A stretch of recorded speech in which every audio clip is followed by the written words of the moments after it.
Adto kamo Haliti Provincial Hospital. Kung adto nga ni kamo didto kamo i-confine labi na nanganganak, tatagan kamo hin 100 pesos para hitiyo pliti ha. Himuon ko ito nga 200 pagabot panahon. Basta dito kamo makadto. Ha? Basta di na kamo maproblema kahit iba danay pati pliti pinoproblema pa.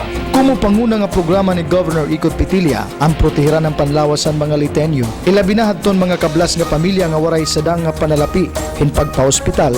Gintagan ni Governor ICOT ang mga pobrihanon nga individual nga pamilya hababatngon hin Philhealth insurance. Pinaagi ni makakagpa-hospital na hira ngan sa 60% hanira hospital bill ang babaydan ng insurance. Ngan labot pa hini mahatag pa hi Governor ICOT hayra hin transportation allowance o kung pamasahe. Mayda na masubra sa 60,000 nga individual ang napagkaya na gintagan han probinsya hini nga Philhealth insurance. Nakatuto kanulagway ang probinsya.